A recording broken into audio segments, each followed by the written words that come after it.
I'm Bob. Purveyor of truth and justice. Well, hold on. That's a bit over the top, isn't it? I just want to tell the Points International radio listening audience and Tall Tales buffs all over the world to take heart. I'm back.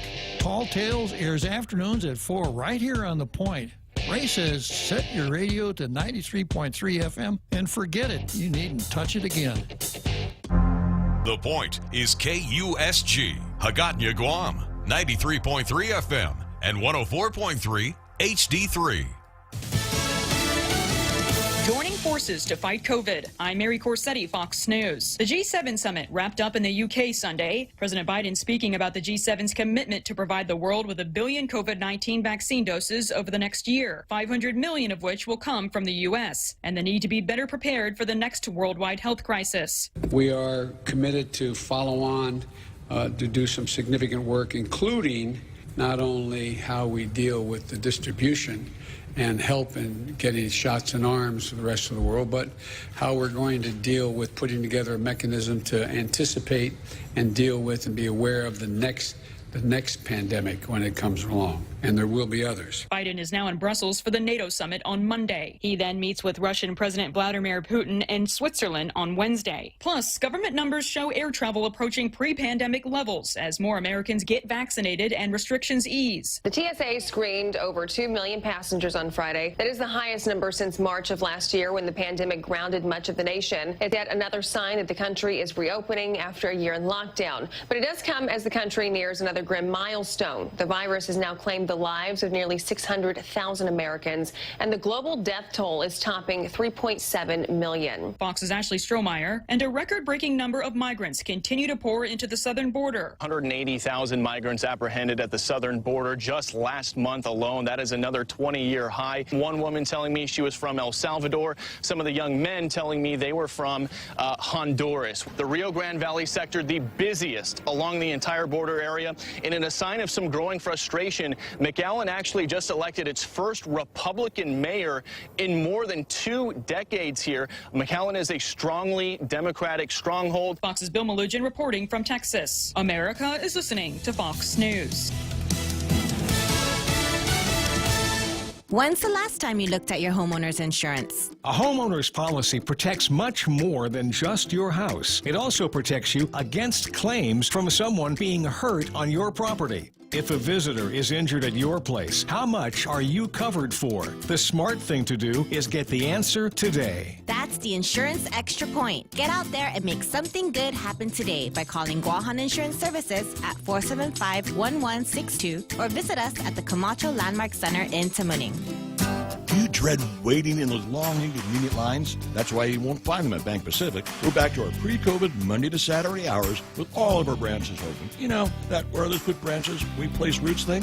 And if you don't want to come to the bank, we have MyCloud Banking through which you can go to the bank on any of your devices, including through our new cool mobile banking platform with remote capture so you can deposit checks from anywhere. Offline, online, no line. Bank Pacific. Where others put branches, we place roots and rooting for you. Member FDIC.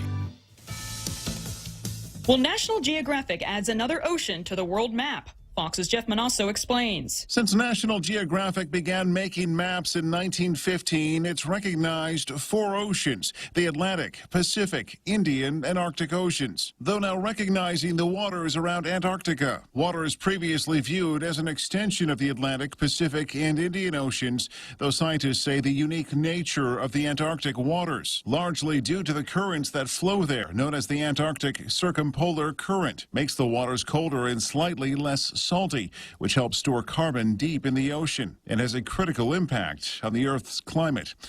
Jeff Manasso, Fox News. And another active hurricane season may be approaching. Fox's Rick Remuth has the details. June 1st is the official start to the Atlantic hurricane season. We had one named tropical storm in May, actually. Areas of the Gulf of Campeche, 50% chance of some sort of formation of a tropical system sometime this week, say around 5 to 6 days from now. Want to tell you we are expecting another really active season. Last year we broke all the records. This year we're expecting another very active active season for hurricanes. The Atlantic hurricane season runs until November 30th. Meanwhile, New England lobster lovers may be shelling out more for delicacy this summer. Limited supply and high demand means if you want lobster on your plate in New England in the coming months, you'll have to fork over more dough. Travel is up. The country is moving past the pandemic, and tourists headed to Maine are seeing higher prices for live lobsters. Some stores there charge $17 or $18 a pound for them in May, about twice the price they were a year ago. This month, prices are running about $13 to $14 a pound. Travel isn't the only thing putting the squeeze on our wallets. A slow start to the fishing season has meant less lobster inventory as well. Tanya J. Powers, Fox News. I'm Mary Corsetti, and this is Fox News. Get your shot and win big prizes, Guam. The Office of the Governor and the Guam Visitors Bureau presents Vax and Win, Guam. Protect our community by getting your shot and enter online at visitguam.com/vax for a chance to win. Starting June 14th through July 21st, weekly prizes of $10,000 cash and a brand new car will be given away to lucky residents who are fully vaccinated. That's 6 weeks of Vax and Win opportunities. Some conditions apply. Log on to visitguam.com/vax for official promo rules or to submit your entry today. Leah Dunca from Security Title here with a little information about trusts. A trust is a legal entity capable of owning property. It can protect property from issues such as lawsuits or divorce and can be used to distribute property and avoid probate. Many trusts start as revocable but become irrevocable when the initial trustees die. Work with your estate planning attorney to see if a trust is a good fit for your family property. Call the professionals at Security Title. We are here to help. Hafade, this is Congressman Sir Nicholas. Your congressional office would like to remind you that pandemic unemployment assistance is set to expire on September 6th of this year. We encourage the people of Guam to seek out active employment as much as possible, as jobs continue to remain limited, and we want to prevent hardship for our people at the conclusion of the PUA program. Thank you, and see to us, Mahase.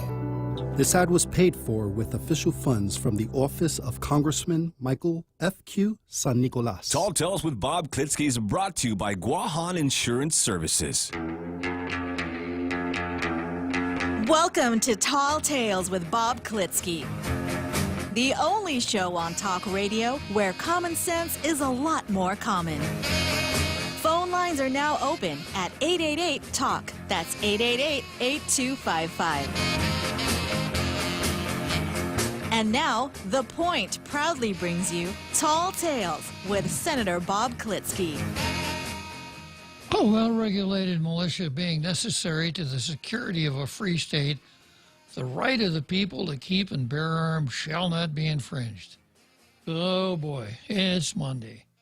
Got a whole week of Tall Tales ahead of us, 5 whole days of Tall Tales. It just doesn't get any better than that. Yes, sir. Okay, well, I've got a little note here on the Second Amendment that was shared with Tall Tales by none other than Sherry Iriarte, a tailgater. And this is what Sherry sent along. It's from the Facebook of the governor of Missouri, Mike Parson. He signed the Second Amendment Preservation Act on Saturday. And this is what he says. Throughout my law enforcement career and now as your governor of the state of Missouri, I have always and will stand for the Constitution and our Second Amendment rights. This legislation I signed today draws a line in the sand and demonstrates our commitment to reject any attempt by the federal government to circumvent the fundamental right Missourians have to keep and bear arms to protect themselves and their property. HB 85 prohibits state and local cooperation with federal officials that attempt to enforce any laws, rules, or orders or actions that violate the Second Amendment rights of Missourians. These protections against federal overreach are triggered if federal officials attempt to violate the state or federal constitution. Additionally, the bill is an acknowledgement that the right to keep and bear arms is fundamental and inalienable, and that the nation's federalist constitution structure limits the federal government's authority over states. Under HB 85, any person or entity who knowingly deprives a Missouri citizen as you were Missouri citizens, of their right to bear arms as protected by state and federal constitutions will be liable for redress and monetary damages of $50,000 per occurrence. Local law enforcement ability to assist federal officials in other instances remains unchanged under this legislation. HB 85 puts those in Washington, D.C. on notice that here in Missouri, we support responsible, law-abiding gun owners and that we oppose government overreach and any unlawful orders to limit our access to firearms. I wonder if the district attorney in St. Louis knows about this. You remember the couple, the McCluskeys, on their front porch in order to stop rioters from coming in and trashing their house, were standing there holding guns? The rioters weren't prosecuted. They were. Yeah, and they weren't even clutching their Bibles. Exactly, yeah. And that's how, of course, President Barack Hussein Obama identified the folks over here on the right clutching their guns and Bibles, yeah. So, good example here of federalism. You know, sometimes it works in a way we don't like when sanctuary cities say, we're not going to lift a finger to help the feds enforce immigration law, which they can do. And here in Missouri, we go the other way and we say, fellas, those gun control laws you got, not here in Missouri. If you think you've got the proper authority to do that, you know what the motto of Missouri is, folks? I'll give you a hint. It's show me. The show me state, yeah. All right, so much for the Second Amendment. Wow! Yeah, let's go to the Daily News. And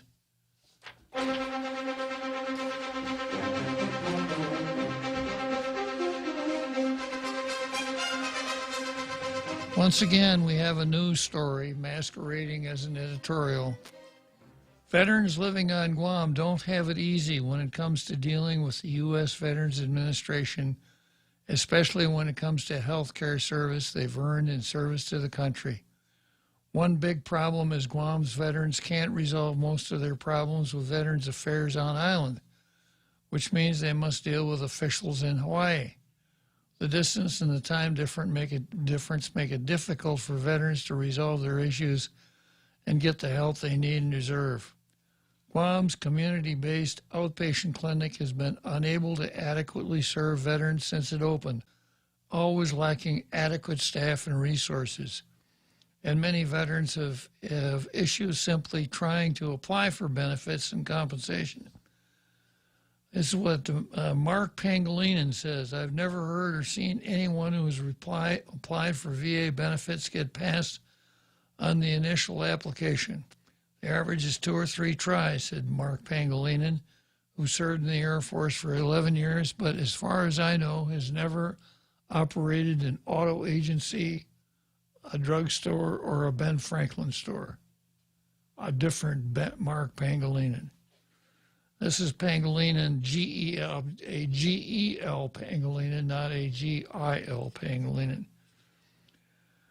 All right, Hinanao, Imagahit, Zanina, or The Way, the Truth, and the Light, hopes to change that. It's a nonprofit group for veterans run by veterans.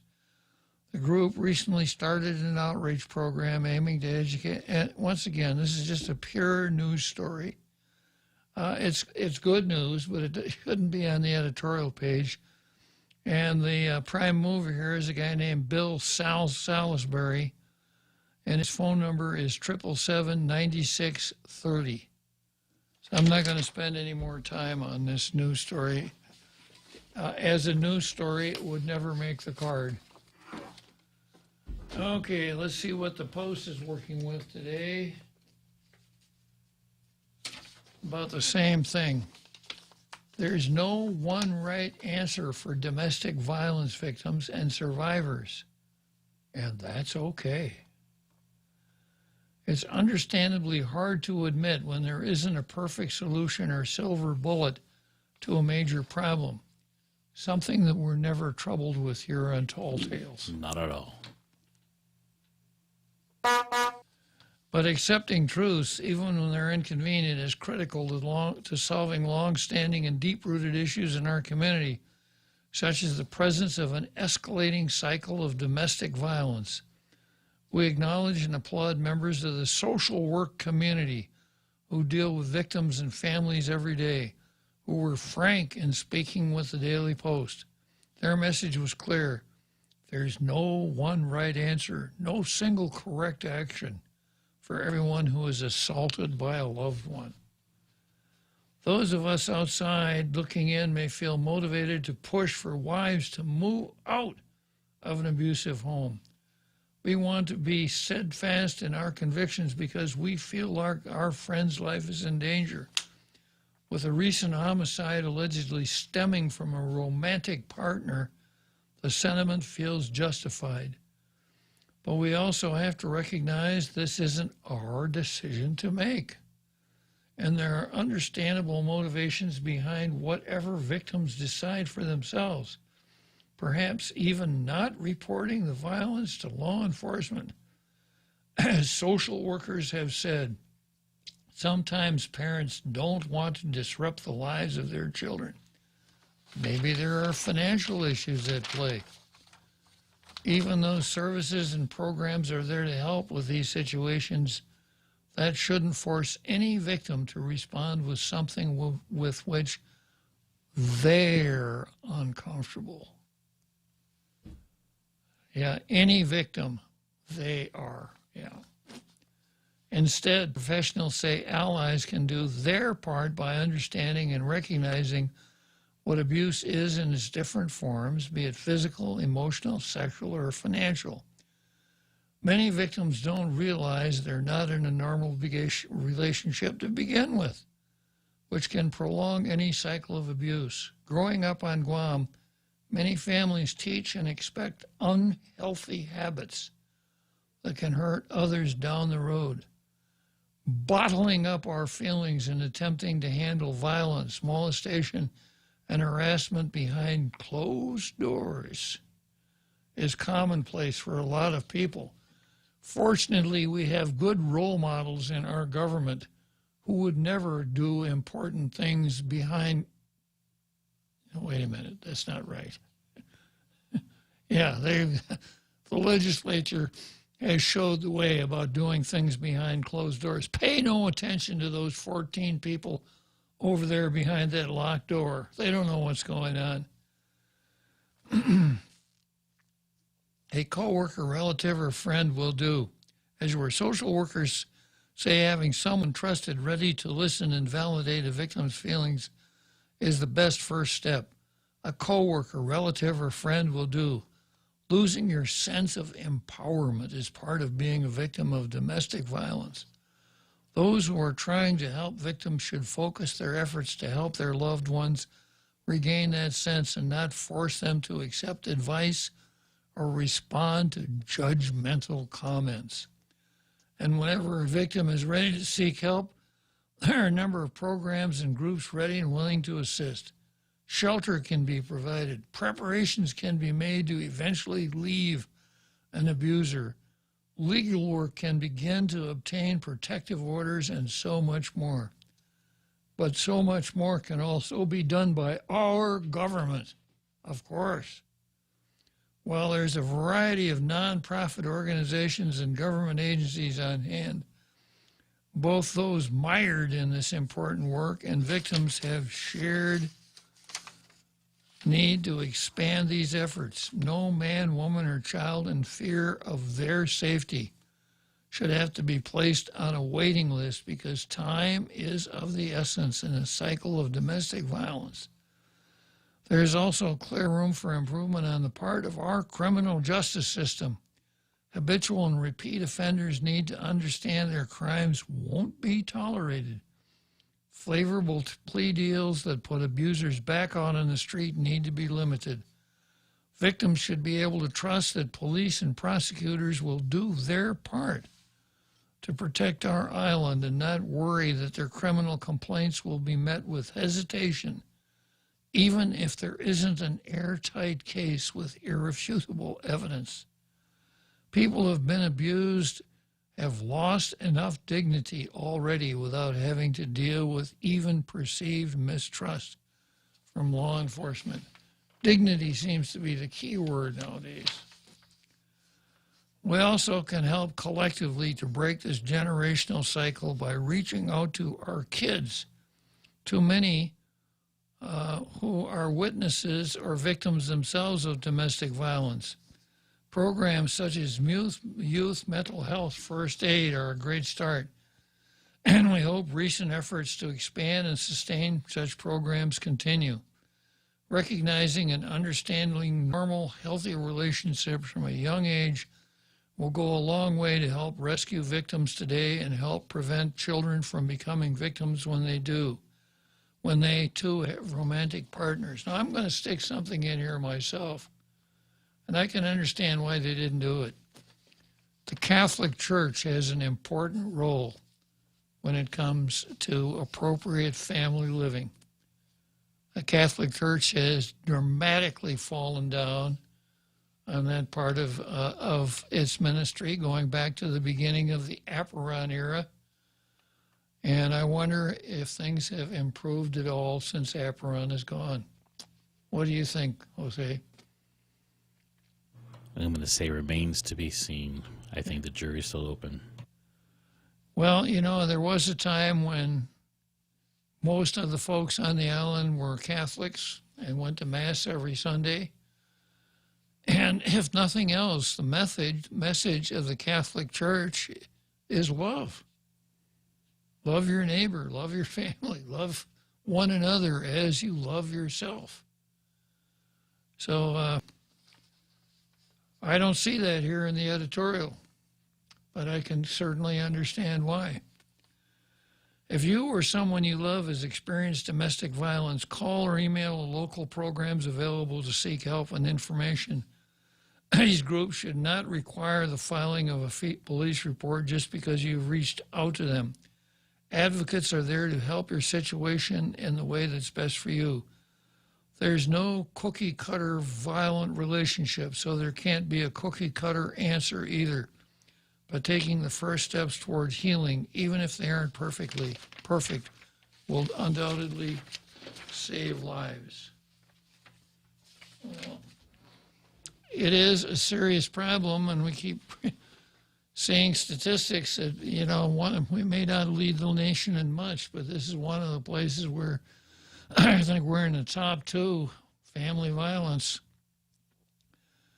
And I can't help but think that part of it is the fact that the church has become so weakened. Fewer people are religious and members of the church, and the church does less for those who attend it. My 2 cents worth. All right, let's go from there to the card. And a caveat, you keep posting. I can see posts. Yeah, I can see posts on my iPad, but I can't see them on my screen. And we got to get this fixed.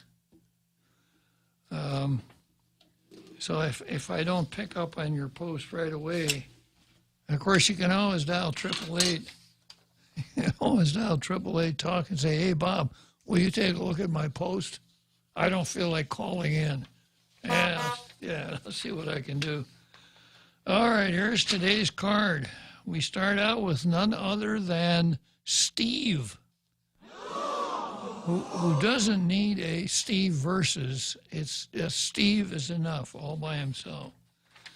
Then we got the governor versus the Taliban, and I'm going to say kudos to the governor. She's doing the right thing, and I hope for the right reason.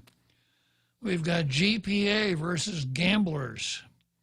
We've got Therese versus Lebowski, and Teresa and Lebowski versus doctors. Garland versus Barr, attorneys general, both, former and current. A right-wing, quote, conspiracy theory, close quote, versus left-wing, quote, truth, close quote. So let's start out with Steve. Investigation continues into Jerry Kitchen case. It was about 3 weeks ago when a magistrate's complaint came down against 30-year-old Nikita Uggan, which revealed that drunk driving was a factor in the crash. This came after the Guam Police Department reopened the case with assistance from the Office of the Attorney General. As we reported on February 25, Uggan is accused of being behind the wheel of a red Jeep. That's why the real Joe Cruz refers to this entire matter as Jeep Throat. A red Jeep when it slammed into and destroyed the Tamuning restaurant. Among Uggan's passengers was an off-duty cop and were believed to have been heavily drinking. The responding officer did not conduct a field sobriety test and issued an imprudent driving citation, and the case was closed. To this day, GPD assures the community it was not a cover-up. From the get-go. From the get-go. Quote, I said we would open an investigation, and if we uncovered anything we felt needed to move further along, we would, and that's exactly what they got, Ignacio said. I sent the highway patrol guys. We went and uncovered evidence that led to this DUI complaint being filed. So we are not here covering up anything. We are being forthright with the public. I said I would look into it, and I didn't see anything in the beginning. But as time moved on, we found the evidence that we needed to determine there was an alleged drunk driver behind the car, behind the wheel. Uggan faces DWI charges due to, and this is what the article says, due to personnel. Ignacio did not say whether any other officers have been placed on administrative leave pending the administrative investigation. Due to personnel. What a dumb sentence. I think what they weren't trying to say here is the old, well-repeated wrong phrase, well, this is a personnel matter, so we're prohibited from commenting on it. So once again, Chief comes along and says there was no cover-up here. And, you know, some people that just have a knack for coming up with really memorable slogans. The one that always pops into my mind, Thomas Jefferson, win in the course of human events. Abraham Lincoln, 77 years ago, right? Things that just stick in your mind.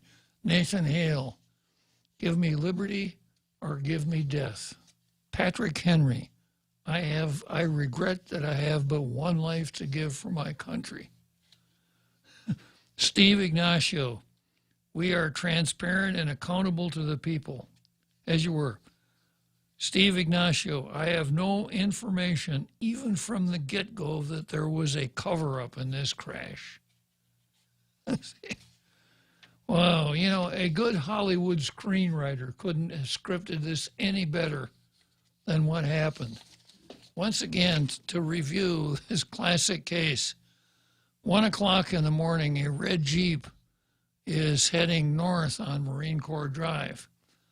Attempting to make a left turn onto Hospital Road, the Jeep apparently overshot the intersection, crossed over the median, which has a curb that's about 8 inches high, crossed over the next lane, crossed over the curb on the side of the road, which is about maybe 5 inches high, crossed the parking lot and smashed into the front of Jerry Kitchen and drove all the way to the rear wall of Jerry Kitchen. And we find out later, as events are put together, that the people in the car, there were 4, attempted to drive away because one of the wheels had been damaged and parking the car, the Jeep inside Jerry Kitchen, the car couldn't be moved. A cop shows up and in the face of what I just described, figures, I don't need to give field sobriety test. Now we know that the 4 people in the car were at the venue and the person who was driving at one point was so drunk she could barely walk.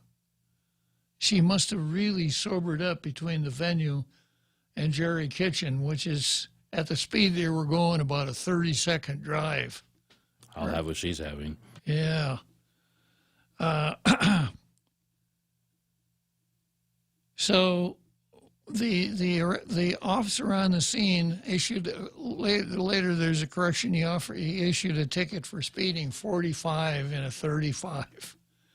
I don't think it's possible for a red Jeep to become airborne at 45 miles an hour. I think it's got to be going a lot faster than that. So, after the chief said there was no cover up here, I looked at this. It looks to me like standard police procedure.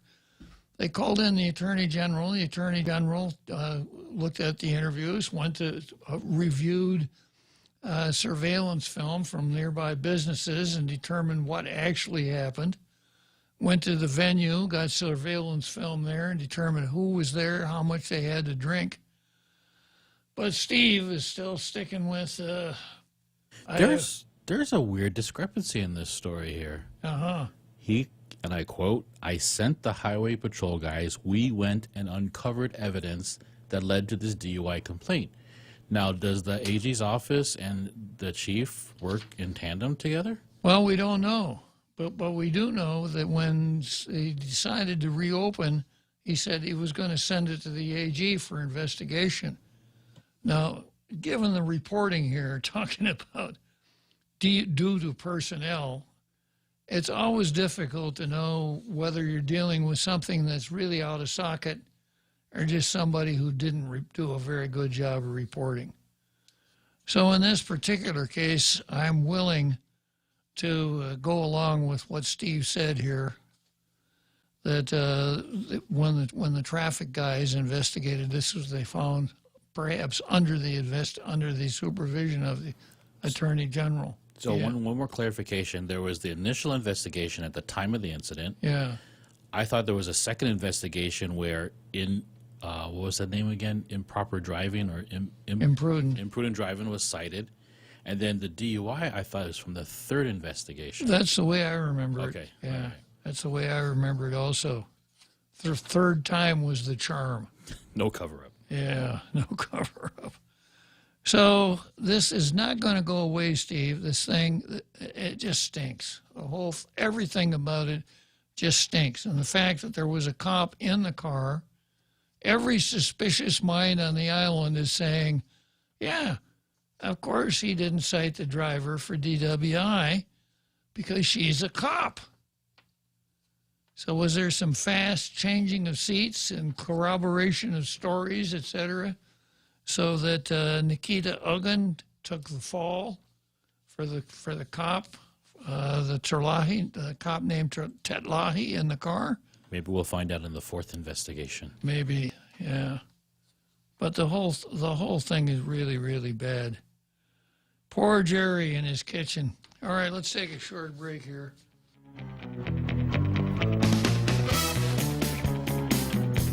The Extra Point with Jerry Roberts of Guam Training. Hi, I'm Jerry Roberts, and every day on The Ray Gibson Show, I get to comment on the incredibly diverse, fun, challenging, sometimes frustrating, often exciting, but always interesting world of work. I hope you'll be there with us. You can find daily transcripts of The Extra Point at guamtraining.com. Tune in every weekday morning at 7:20 for The Extra Point with Jerry Roberts, brought to you by Guahan Insurance Services and First Hawaiian Bank on 93.3 The Point. Get your shot and win big prizes, Guam. The Office of the Governor and the Guam Visitors Bureau presents Vaccine Win Guam. Protect our community by getting your shot and enter online at visitguam.com/vax for a chance to win. Starting June 14th to July 21st, we'll be giving away weekly prizes of $10,000 cash and a brand new car to lucky residents who are fully vaccinated.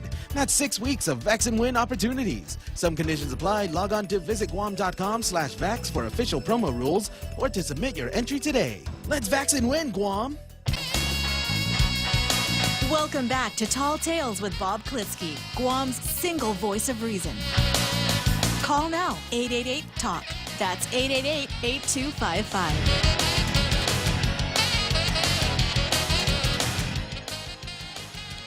All right, here we go back again on Tall Tales. And the next item on the card is the governor versus the Taliban. And you know, there are people that have a gift for not finding the real news in a story. And so many of them work for the media.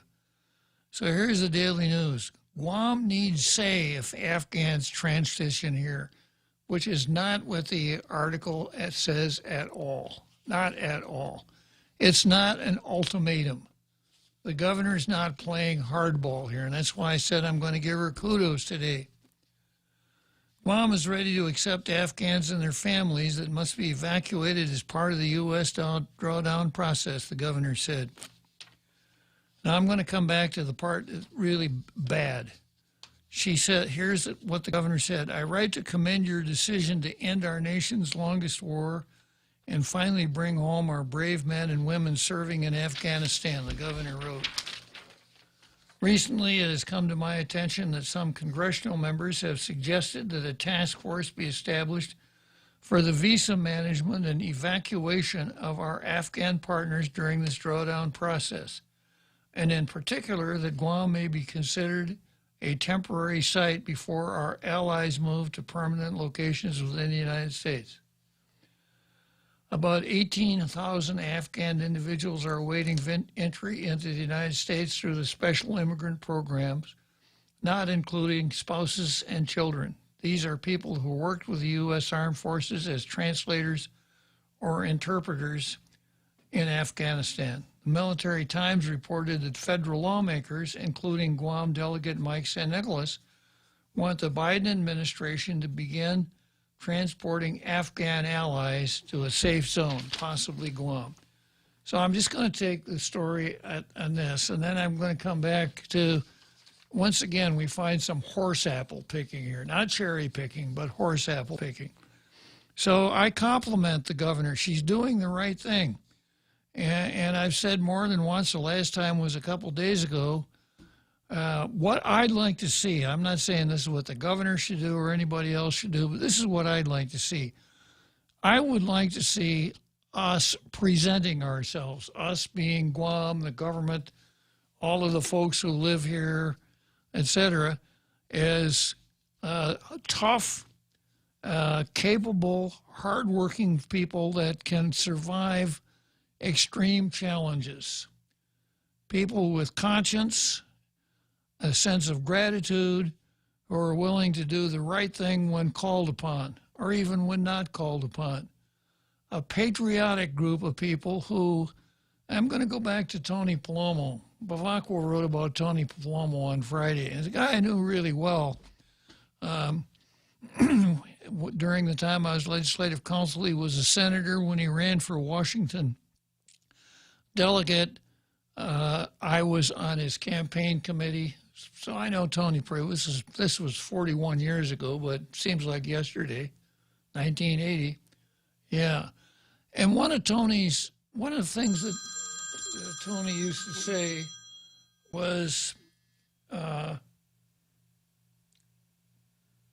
Guam should be, what we do should be good for Guam, or the country should be good for Guam, but Guam should be good for the country too.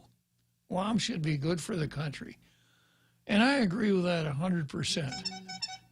And that's exactly where we are right now, where we have the opportunity to be good for the country and in the process do something good for ourselves. So I would kind of analogize it to applying for a job. If you are going in to apply for a job and you're sitting in an interview and the interviewer says, you want to work here? Yes, I do. Tell me why you want to work here. Response number one, well, the last job I had, the employer really screwed me over. He made me work really hard, and he didn't pay me very much. And a lot of times when I came into work in the morning, he scolded me because I was late. So I didn't want to work there anymore, so I thought maybe I'd come over here and work. That's approach number one. Nope. Here's approach number 2. I've studied your company, and I like what they do. You have an upstanding, profitable company that's doing good things for its customers. So I want to join your team. I have the ability to work really hard. I take a lot of pride in my work, and I hold myself to a really high standard. I won't tolerate any shoddy work for myself. I know it's really important to get along with my coworkers. I'm a team player, so I really hope that I could go to work for you, sir. 1 or 2, which one is the most likely to get the job? I'm going to bank on number 2. Yeah. And the Proteji Latexan folks are going to bank on number 1. Yeah, for 500 years, nobody's ever asked Guam what we really want to do. We've been colonized by the Spanish and the Americans and the Japanese. In 1904, a captain in the Navy said some really bad stuff about us.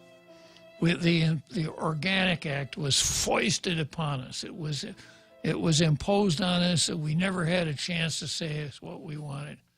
On and on and on and on. So you folks over there in the United States, we want several things. We want SSI. We want more staff programs. And we want you to allow us to have a self-determination vote where only Chamorros can vote. That's approach number 1, right? Here's approach number 2.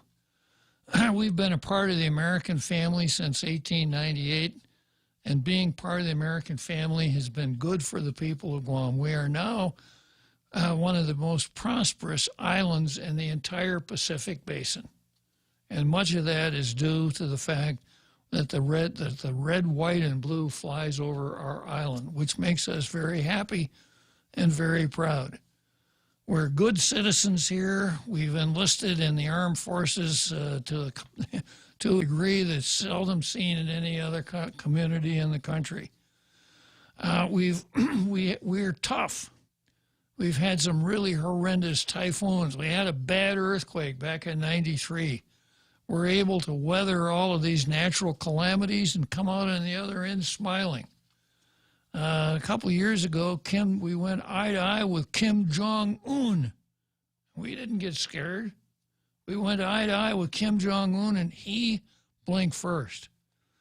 We've opened our hearts to people from Vietnam and from Iraq when they had to leave their countries because of close associations with our country. And we're more than happy to do it again with those folks who have to be taken out of Afghanistan for the same reason. Your folks, your friends, Guahan. Which one is going to work better? Yeah, but we've got to keep doing the first one. We got to keep doing it over and over again. Whether it works or not is not the point. That's not the point. The point is grievance politics. Identity politics. So you engage in grievance politics and identity politics, and if you understand critical race theory, you know that by embracing that, the message is you got to give us stuff because of what happened in 1904. It doesn't work, and it's not going to work here. So I really applaud our governor for taking this approach, and Mike San Nicolas saying, yeah, count on us, count us in. And in her letter, the governor basically said, I want to work with you, we'd like to be part of the planning. But the way the Daily News handles it, it's like an ultimatum. If you want us to take your refugees, this is what you must do. If you're sitting down in a hard-nosed business negotiation, perhaps about price, sometimes that's a good way to do it. If not, if you're dealing with people that for whom the risk of non-agreement is not serious, it's probably not worth doing. But here's what the Daily News says. The first item, the first sentence in the Daily News' story, Guam is ready to accept Afghans and their family that must be evacuated, as you were. But Lou Leon Guerrero, in a letter to President Joe Biden, said she wants to be part of critical discussions concerning Guam's role in that process. I don't know if it was even necessary for her to say that. Just the practicalities of the situation are going to mean the military folks who are the prime movers here are going to want to have good cooperation with local authorities. A good lesson along those lines was when the battleship Teddy Roosevelt was here, and they had to put their folks up in the hotels, and that's another one, you know. Yeah, you got a ship full of 6 sailors. Of course we can help you. So, finding controversy and making and talking about it's my job. It's not the Daily News's job. They can't blame this one on Gannett. No. And then the governor said she wants to make certain any decision reflects the best interests of Guam. This is kind of like the politician who runs for senator. And when I say, well, someone says, why do you want to run for senator?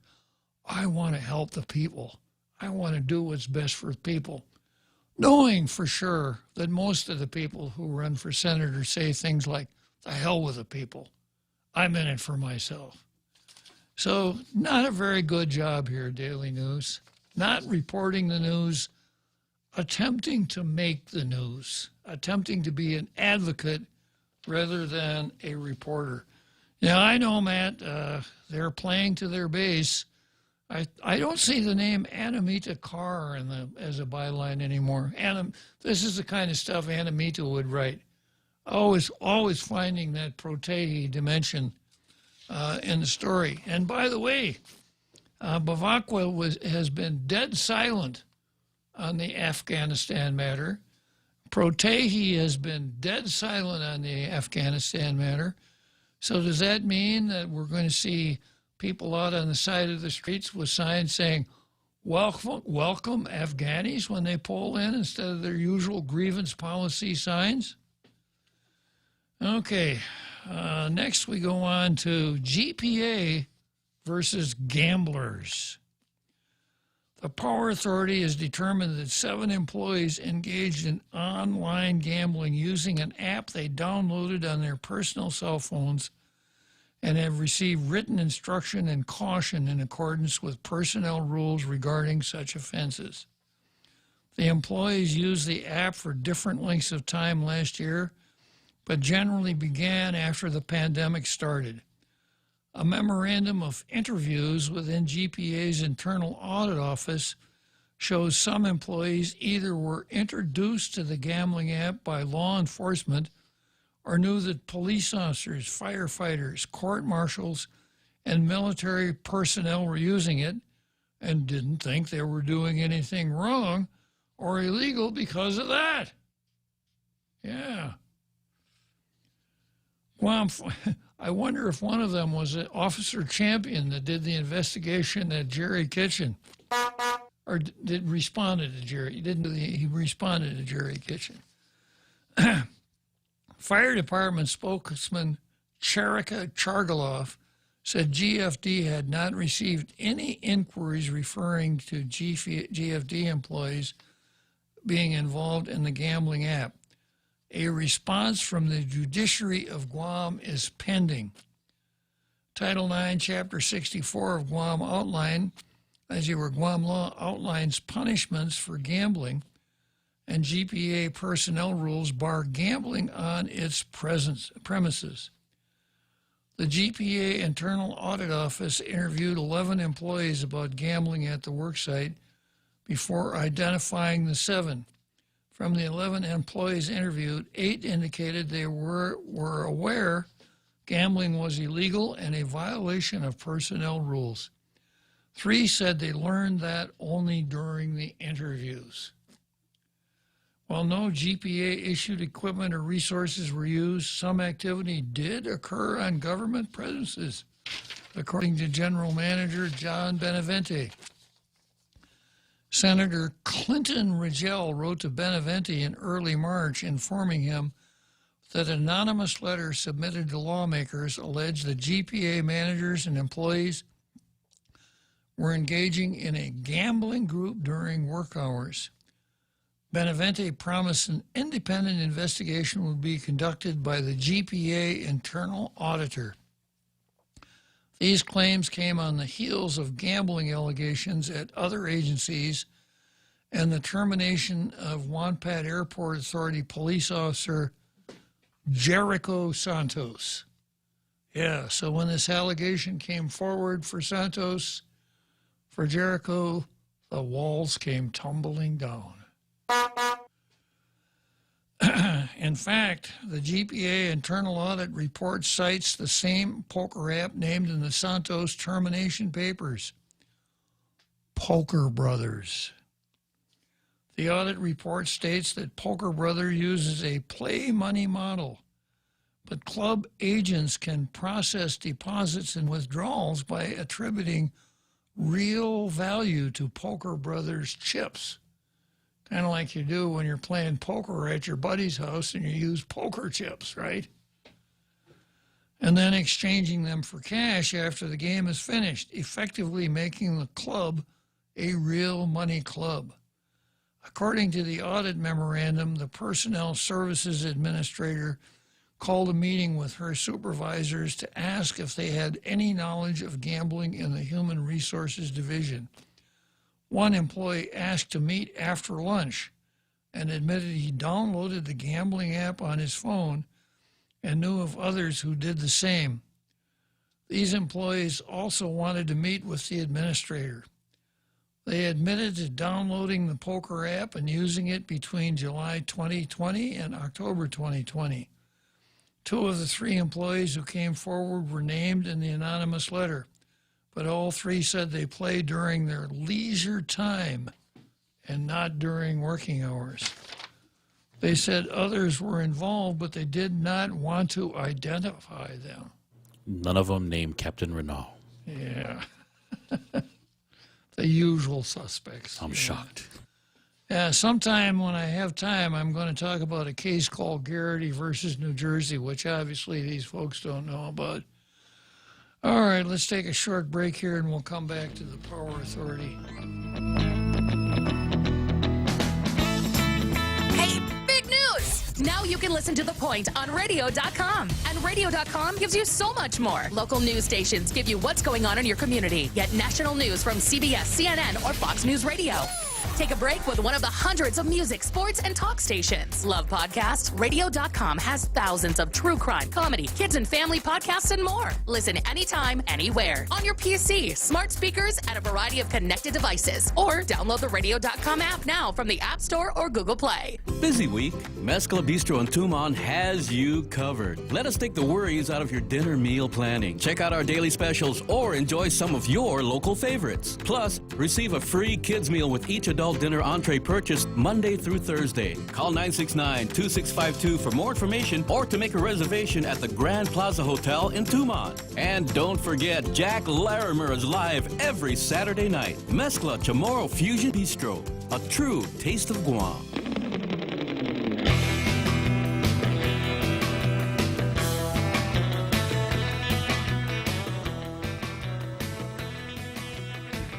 All right, here we are, back again, Tall Tales.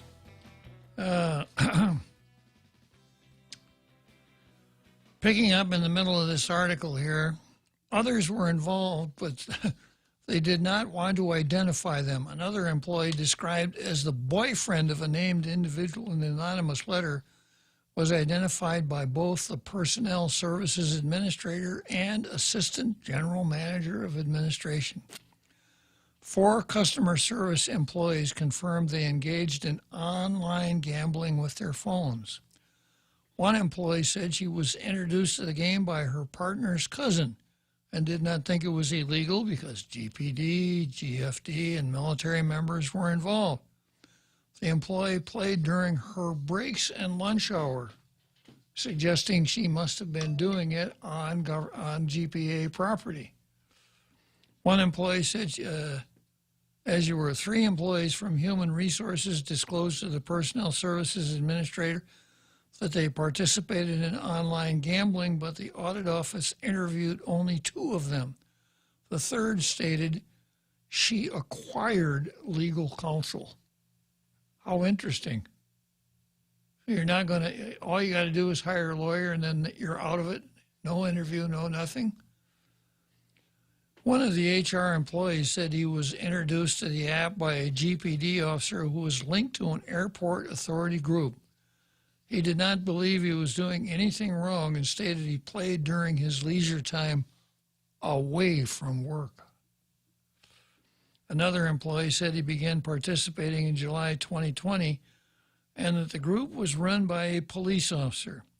He said he was aware that police, marshals, and firefighters also were involved, so he didn't think it was wrong or illegal. That's the key, I guess. Yeah. I can see a whole new line of affirmative defenses arising in criminal cases. Well, yeah, I really became angry with him when I was out on the road and he cut me off, so I pulled him over and I got out of the car and stabbed him with my knife.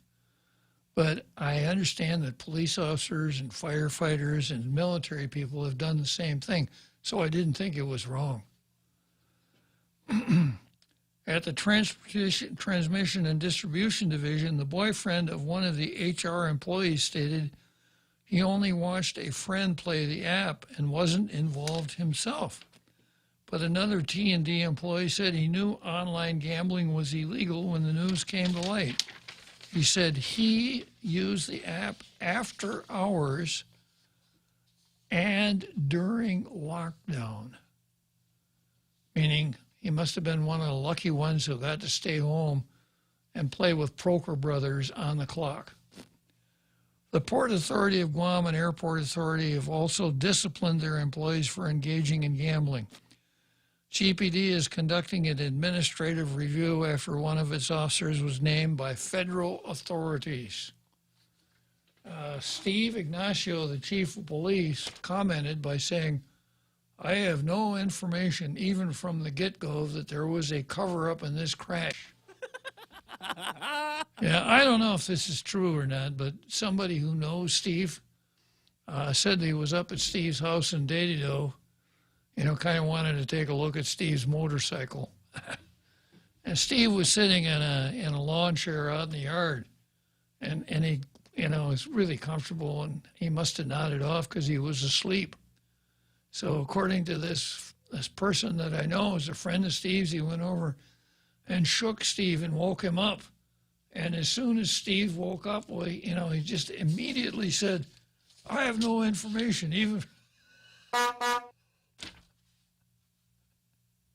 Even he is dreaming it.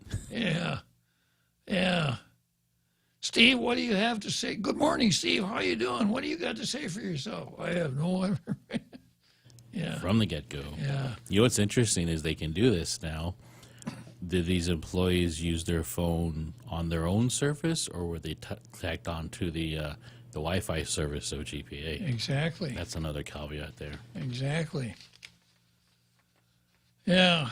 As a result of this issue, Benavente has issued an internal memorandum of caution on the prohibition of gambling and similar games of chance. So when I read this story, I cranked out a sunshine law request to John Benavente, and this is what I asked for: a memorandum of interviews within GPA's internal office.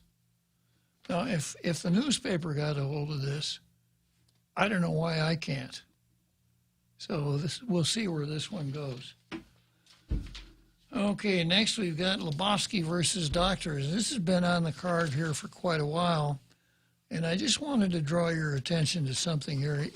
We're all too familiar with the facts of this case. Last year, Lebowski's 4-year-old son, Asher, died in the hospital, spent overnight in the hospital, and the allegation was that no doctor, even though he was dying, no doctor would come to see him. No nurse would get on the phone and alert the doctor. So Lebowski is, needless to say, grief-stricken. Okay, let's take a break for the big halftime show, and we'll come back to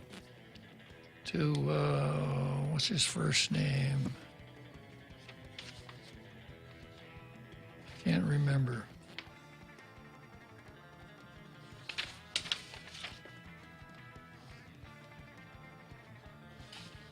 David Lebowski, yeah.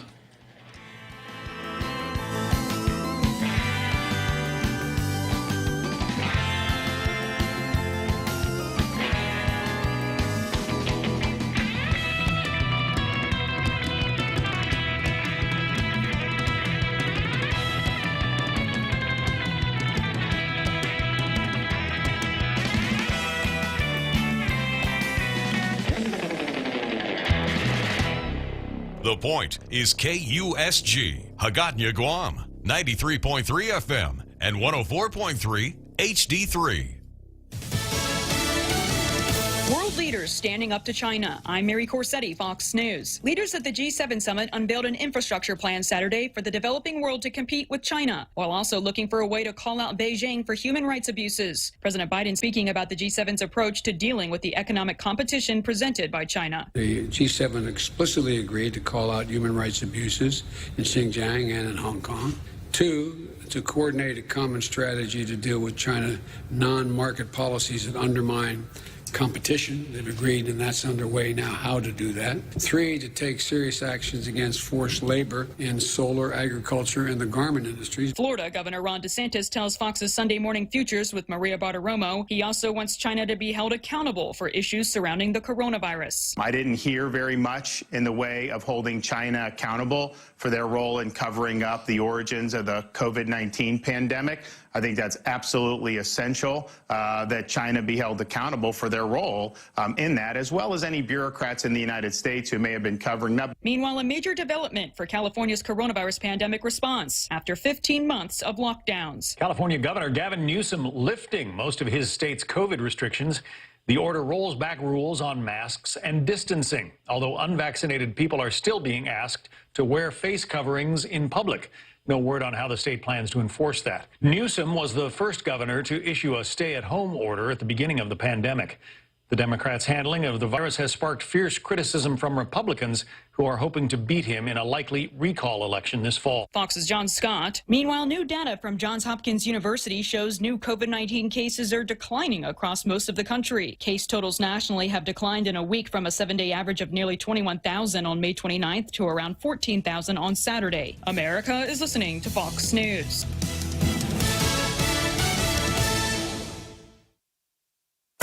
Fox Nation presents podcasts Women of the Bible Speak. I'm Shannon Bream, host of Fox News at Night and author of the new book, Women of the Bible Speak. Do you dread waiting in those long, inconvenient lines? That's why you won't find them at Bank Pacific. We're back to our pre-COVID Monday to Saturday hours with all of our branches open. You know, that where others put branches, we place roots thing.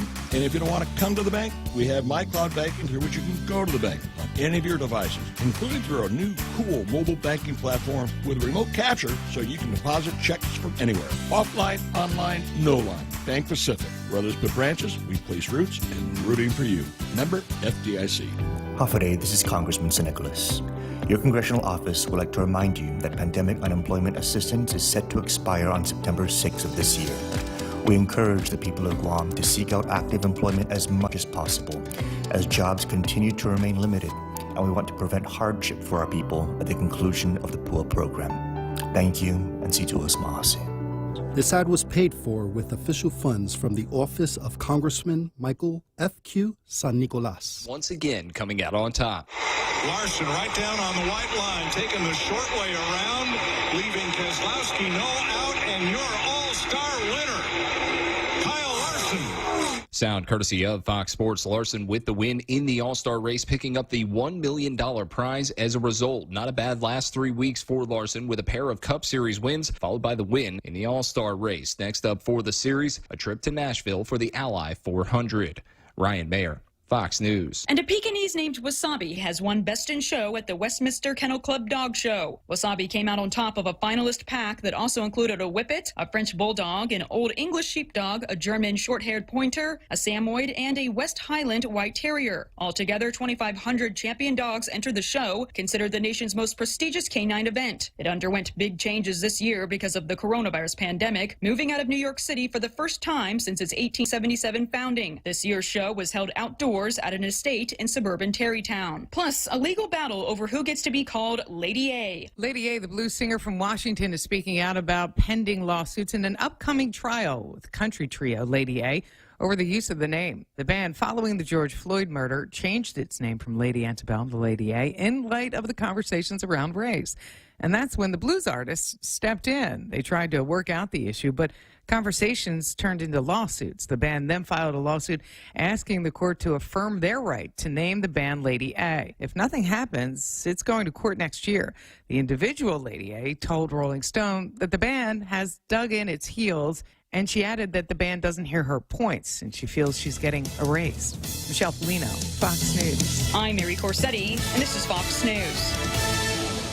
Get your shot and win big prizes, Guam. The Office of the Governor and the Guam Visitors Bureau presents Vax and Win, Guam. Protect our community by getting your shot and enter online at visitguam.com/vax for a chance to win. Starting June 14th through July 21st, weekly prizes of $10,000 cash and a brand new car will be given away to lucky residents who are fully vaccinated. That's 6 weeks of Vax and Win opportunities. Some conditions apply. Log on to visitguam.com/vax for official promo rules or to submit your entry today. Subway double dares you to take the wrap at Subway. Protein packed with double meat for double the flavor. Oh yeah, this is the way to wrap. Choose the smoky, creamy goodness of the turkey, bacon, and guacamole folded in a tomato basil wrap. Or go for the hot one, Chipotle Southwest steak and cheese tucked in a light spinach wrap. However which way you want to pack the protein, these are the wraps you'll be happy to take. Subway, eat fresh. Subway double meat wraps are available at all Subway locations, including the newly opened Subway NCS right outside the gate. Busy week,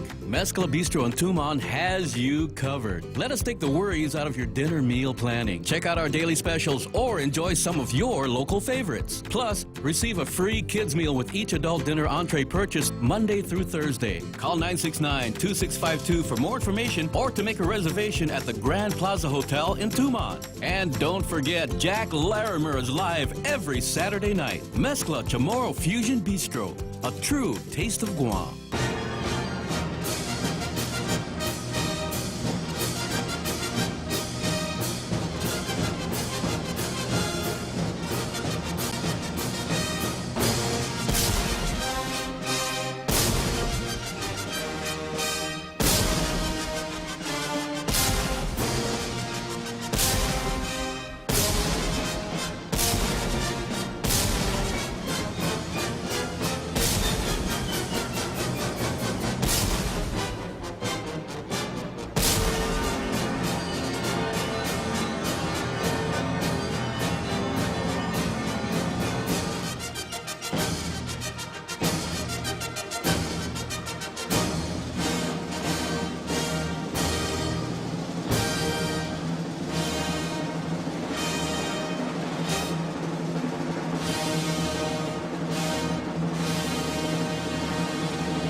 Yeah, the sad case of David Lebowski and his son Asher, 4 years old, died overnight in the hospital. And David wanted to file suit for medical malpractice and head on into what we call our mandatory medical malpractice arbitration act, which holds that you can't get into court unless you undergo mandatory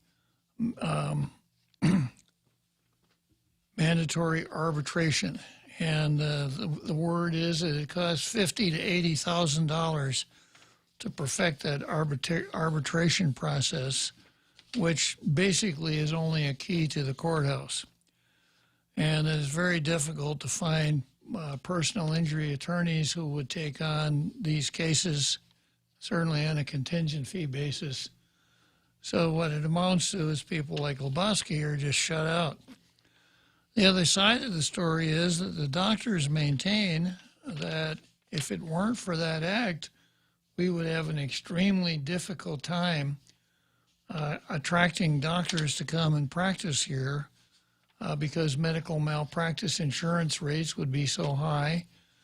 And face it, I pointed out a million times that our biggest advantages here, disadvantages are, one, where we are, and two, how many of us there are. There are only 160,000 people on an island that's 3,800 miles from the next American jurisdiction, Honolulu.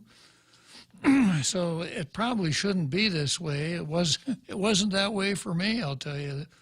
But young doctors are probably not all that willing to throw their stethoscope in a suitcase and come way out here to go into practice or go to work for the hospital or whatever, knowing that they face potential medical malpractice liability.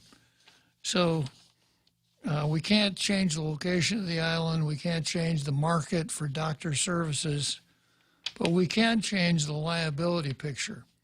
So perhaps for the doctors that we do attract, the fact that they don't have to really be that concerned about malpractice liability is a real attraction. But of course, Andrew Lebowski picks that up and said, yeah, that's exactly the point. We're attracting people to come here that we really shouldn't be attracting because the failure of the possibility of medical malpractice or litigation, it does not provide the necessary screening of doctors in healthcare that we deserve. So that's kind of the boundaries of the dispute. Now, the MMMA has been on the books for over 40 years. There's been talk about repealing it, et cetera, but it's never gotten anywhere. Now, things are different this time around, and I'm going to go back to an article that appeared on the 4th of June. Speaker Therese Tetlahi, who chairs the Legislative Committee on Health, has announced an information hearing on June 23 for Bill 112, the proposed replacement to Guam's Medical Malpractice Mandatory Arbitration Act, before public hearings set to take place on July 7 and July 12.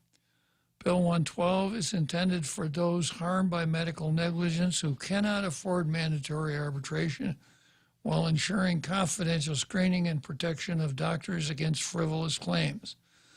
The Speaker's office stated the bill would enact a case screening system in place of costly mandatory arbitration. Costs of arbitration on top of costs of potential trial have deterred the filing of complaints by those who cannot afford the upfront cost. Also known as the Pretrial Screening Act, Bill 112 would require medical malpractice claims either at the Superior Court or the District Court to go through a pre-trial screening procedure. The case will initially be kept confidential and referred to a magistrate judge who will determine the validity of the claim and set a settlement value before the case may go to court. The bill would also repeal the current arbitration law, which mandates the out-of-court process before any action in the courts can take place. The information hearing will feature an introduction of Bill 112 and comparisons with current law provided by the bill sponsors, members of the Bar Association, and representatives from the malpractice insurance industry. While these hearings intend to promote additional discussion about the measure, numerous doctors, healthcare providers, and members of the public have written to the Speaker regarding Bill 112. There is significant opposition among healthcare providers who are concerned that the bill and subsequent repeal of the arbitration law would increase malpractice insurance costs, lead to more frivolous suits, and ultimately reduce the number of doctors and medical specialists willing to practice on the island. At the same time, proponents such as David Lebowski and Annalyn Lagermus view the repeal of the mandatory arbitration law as necessary. More than 3,000 have signed a petition to repeal the Medical Malpractice Mandatory Arbitration Act. So, I have never seen a senator become so engaged in the promotion of one of their bills. I should have said her bills because it's Therese, but You know, I have to make fun of this silly practice every time I get a chance. So even though we know it's Therese Terlahi's bill, and even though we know that Therese is a female, I have to say their bill. So I haven't seen anything like this. She's having this informational hearing, and then she's having 2 public hearings. So obviously what she's trying to do is when this bill is taken up by the Rules Committee for a setting on the session agenda, she'll be, quote, loaded for bear. She'll have a lot of testimony to get this get it on the agenda and get it on the floor. So it's going to be very interesting to see how it turns out. And I've said before, I haven't really decided. And it's a complicated issue, and I don't want to make a snap judgment like I usually do. But I do want to watch this. But at this point, kudos to Senator Therese Terlahi. Unfortunately, too many senators put their name on the top of a bill and turn it in. And if you saw them at breakfast on Sunday and you said, hey, how's it going with Bill 241? The response would be, Bill 241, what's that? Well, that's your bill, Senator. Oh, yeah. You know, if they introduce a bill and get some earned media from introducing the bill, that's enough. But Therese Terlahi has really taken hold of this, really advocating it, really working it, which is, and if you don't want to do that, senators, don't introduce the bill in the first place. And don't be a Frank Flores Blas Jr. or Jim Woke Moylan and introduce something like, co-sponsor Resolution 56 when it's obvious that you didn't know anything about it. When in the case of James Woke Moylan, you asked to be removed. When you're Frank Flores Blas Jr., you can't even explain to Ray why you co-sponsored. Part-time legislature, anyone? Okay, let's see. The next item on the card here is Garland versus Barr. This is Bill Barr. Battles of the AGs. Yeah, battle of the AGs. Former Attorney General William Barr.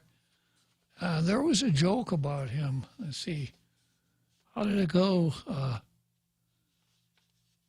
Barr walked into 2 guys. It's the old, when a man bites a dog. All right.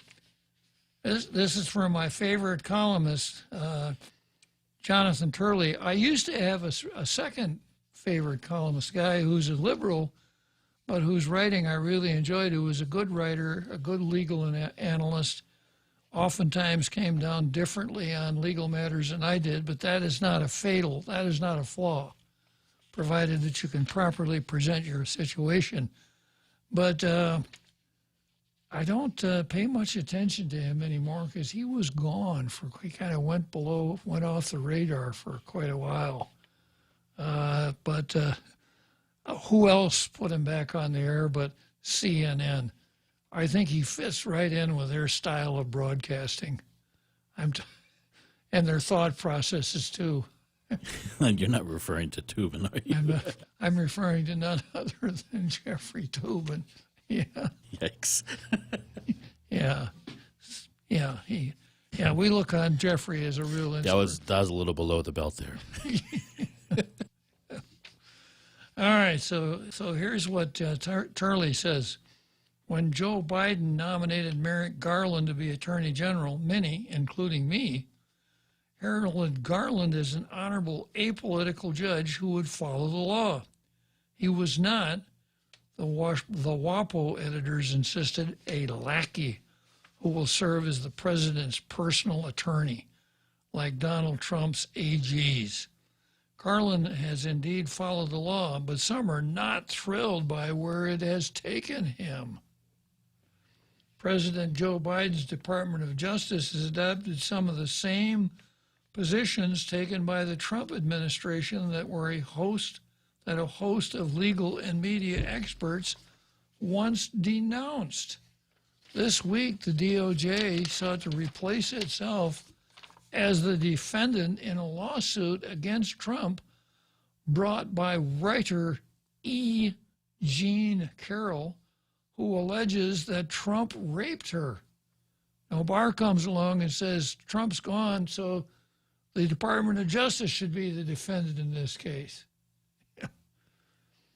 The week before, the Department of Justice, Garland, sought to dismiss a Black Lives Matter lawsuit over the clearing of Lafayette Park in June of 2020 protests.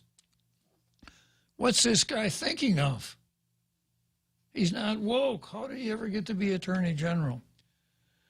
This time last year, both positions were cited by legal and media experts as grotesque examples of then Attorney General Bill Barr's political bias. Now those same experts are silent as Garland takes the same positions Barr took in federal court. Garland is free, of course, to reject prior legal positions of Barr, but he has reached the same conclusions as his predecessor on several points of law thus far. And yet another adherence to Trump-era policy, the DOJ will defend opposing the ability of Puerto Ricans to receive SSI before the Supreme Court. Likewise, Garland agreed with Barr that a DOJ memo finding no legal basis for an obstruction charge against Trump should not be released to the public in its entirety. Is Garland a Trumpist mole?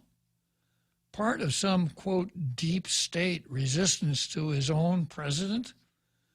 Or is the more likely alternative that some in the media and many others in politics or the law knowingly distorted past legal controversies to use those as political fodder against Trump? And it just keeps coming around every time. Trump said, we got to look at that lab in Wuhan as to where the Wuhan virus came from. Racist, no truth to it. Xenophobe. Yeah, on and on and on and on.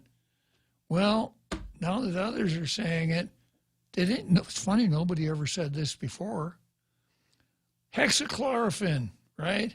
A good drug for the treating of the Wuhan virus. Quackery. Absolute quackery. Trump's not a doctor. What's he?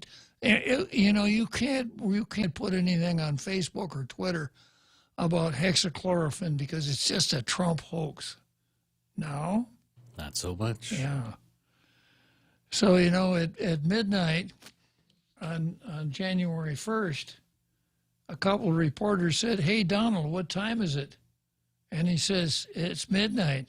And they said, "Come on, Donald, stop lying." It didn't make any difference what he said.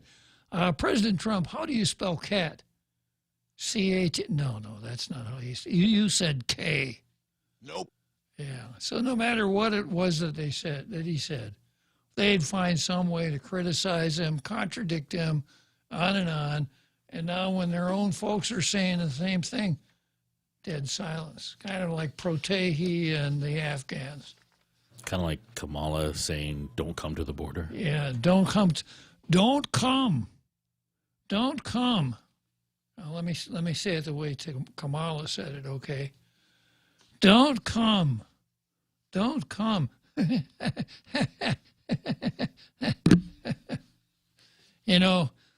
I'm melting. Kamala was foreshadowed by a brand of multicolored candies, kind of a jellied candy with a lot of sugar over the outside. There were like 5 in a pack. Chuckles. I suspect that Kamala carries a dozen packages of Chuckles in her purse, in case she can't get to it fast enough. The general lack of media criticism or even coverage has never been more striking than the latest filing in the Carroll case. That's where Carroll accused Trump of rape. In November 2019, Carroll sued Trump, claiming he defamed her when he denied sexually assaulting her. So it's not a suit for rape. She accused him of rape. He comes back and said, no, she's lying. I never did. Now she's suing him for defamation. Yeesh. Yeah. She alleges that Trump raped her in a Manhattan department store dressing room in the 90s. The Biden administration has told the United States Court of Appeals for the Second Circuit that it, rather than Trump, should be the defendant because his comments were made as part of his official capacity as president. Mr. President, this lady named Carol said you raped her back in the 90s. Is that true? It's not true. It's a dirty lie. Are you the president right now? I'll be the president up until at least January 20, Trump said. Said the Biden Department of Justice said, quote, courts have thus consistently and repeatedly held that allegedly defamatory statements made in that context are within the scope of elected officials' employment, including when the statements were prompted by press inquiries about the official's private life. Now, you may not like the law, but according to the Biden administration, the Biden's Department of Justice, that is the law. And I suppose if I had to analyze it myself, he's in a press conference. The reason he's in a press conference, he's the president of the United States. He said something during that time. He gets sued for what he says. If you're the president of the United States, it's not like being a firefighter. You don't have on-duty time and off-duty time. You're on duty all the time, certainly when you're talking to the press. Okay. This is the identical position taken by the Barr administration last year. A district court rejected that effort and the Trump administration appealed. Well, I disagree with the treatment of any such statements as part of a president's official duties. I stated at the time that there was support for the position in the governing federal statute and case law.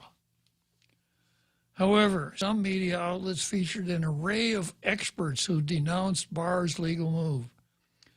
That great legal publication, Vanity Fair, was typical of the coverage with a column titled, Bill Barr Sinks to New Low, Uses Justice Department to Try to Kill Trump's Rape Defamation Suit. In it, writer Bess Levin explained that the move proved that Barr was, quote, willing not to just do Trump's dirty work, but to do it completely out in the open and without a scintilla of shame. Chinchilla? Scintilla, yeah. Because chinchilla would have been cute. Yeah. That's a pretty furry comment there, Jose. Citing the DOJ effort to replace Trump as a party in the suit, Levin declared that experts confirmed that this special arrangement is wholly unique to Trump and his slippery, bootlicking AG. She cited University of Texas law professor and CNN legal analyst Steve Vladeck. Turley takes on Steve Vladeck every time he gets the chance. Steve Vladeck and an array of other experts cited in a New York Times article. The Times wrote how, quote, some current and former Justice Department lawyers speaking on the condition of anonymity, so you know then it's good because they wanted to be anonymous, echoed Vladeck's concerns, saying they were stunned that the department had been asked to defend Trump and Miss Carroll's case. One would expect that these same media outlets and experts would denounce Garland now as another slippery, bootlicking AG doing Trump's dirty work. But no.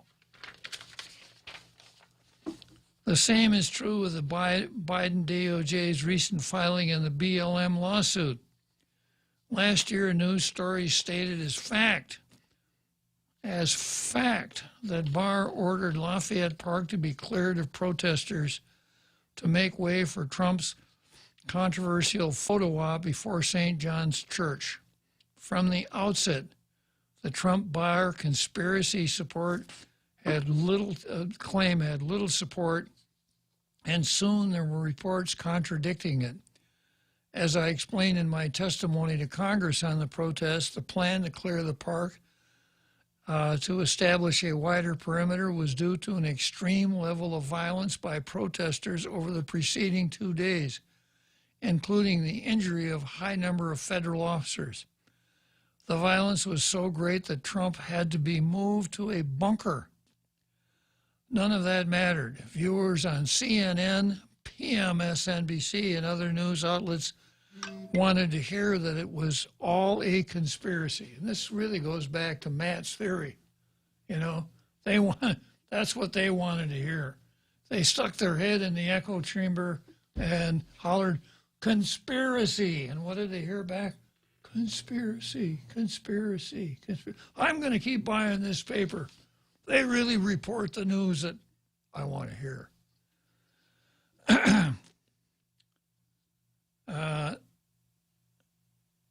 An AG investigation debunked the conspiracy theory. None of that mattered. Viewers on CNN, MSNBC, and other news outlets wanted to hear that it was all a conspiracy. Experts like Vladeck continue to claim that Trump ordered federal officers to forcibly clear protesters in Lafayette Park to achieve a photo op for Trump. Now the Biden administration is arguing that the BLM case should be dismissed. Moreover, it's advancing the same position as Barr's DOJ. Quote, presidential security is a paramount government interest that weighs heavily in the Fourth Amendment balance. The DOJ's counsel, John Martin, added that federal officers do not First Amendment rights by moving protesters a few blocks, even if the protesters are predominantly peaceful. The Biden administration is not reluctant to change positions in litigation when it disagrees with prior administration. However, in these cases, the Biden administration insists that Barr was right on the law, even if it disagrees with Trump's statements themselves. That would likely come as a surprise to many viewers of CNN or MSNBC. But of course, they'll never find out because PMS, NBC, and CNN will never run this. Nope. All right, let's head for Wrigley Field. I feel like a stretch.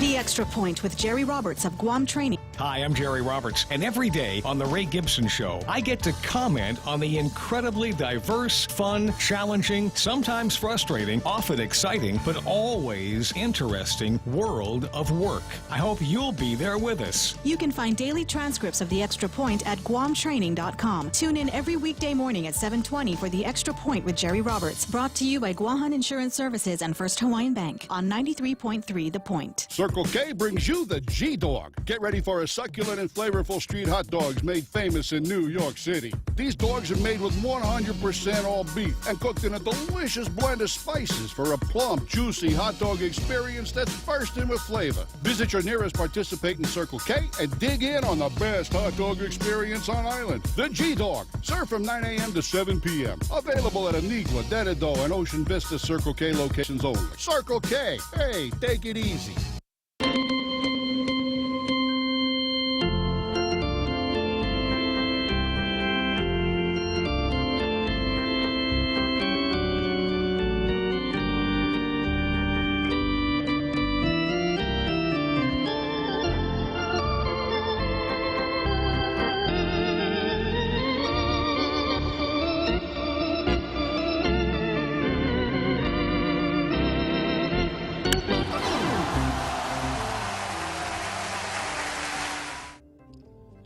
Okay, here we are, Wrigley Field in Chicago for the 7th inning stretch. That means just 2 more innings of tall tales.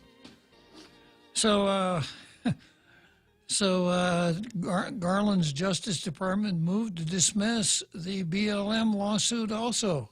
I guess he just doesn't get it. Anything that BLM does or touches is golden. You cannot criticize it. You cannot fault it.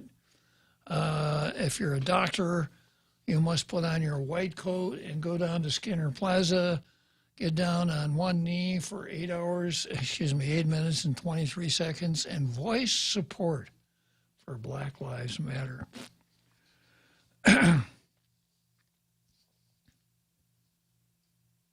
Reasonable people can disagree about such legal disputes, but the point of much of the past coverage was that there was no real dispute. Just raw political abuse by Barr. As we watch the anger and divisions growing in our nation, we need to be honest about the role that media coverage continues to play in our age of rage. A point I make repeatedly and will continue to make repeatedly, notwithstanding my epiphany at the hands of a tailgater named Matt, who pointed out that what I'm looking for may never come back. That is, reporters who report the news fairly and objectively have no influence over the editorial policy of the paper that they write for, and vice versa. Matt points out that with all of the competition out there, all of the online competition for news, people are not looking for objective reporting anymore. They're looking for what I call echo chambers. They're looking for validation of their own thoughts, approaches, and biases.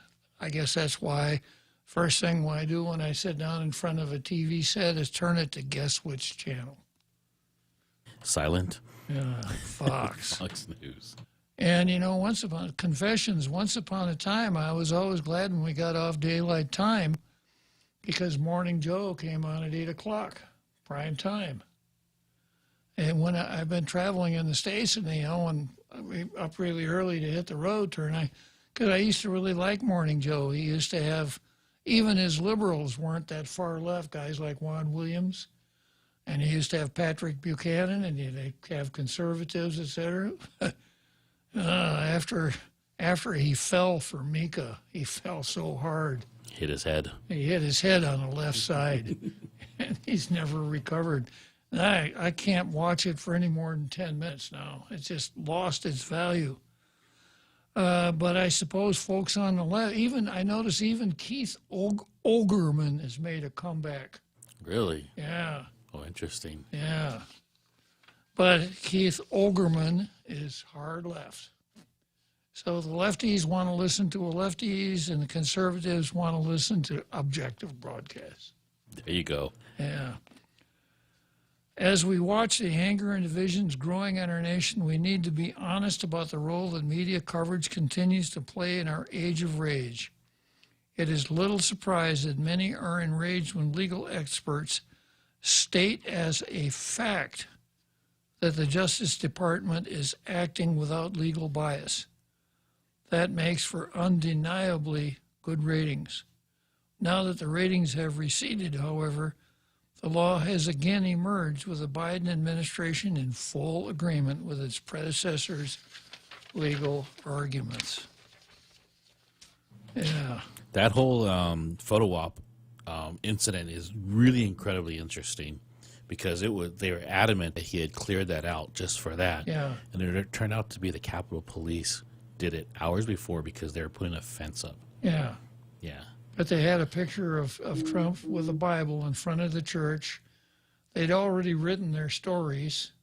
Why would they want to change their stories after they're already written? And besides, it was Trump. So he must have done something wrong. Well, the postman always rings twice. If they don't get you the first time, they'll get you the second time around. Next item on my card is right-wing conspiracy theories versus left-wing truth. It's kind of more of the same thing here. But we got our Carl on the line here, the most dangerous man in the room.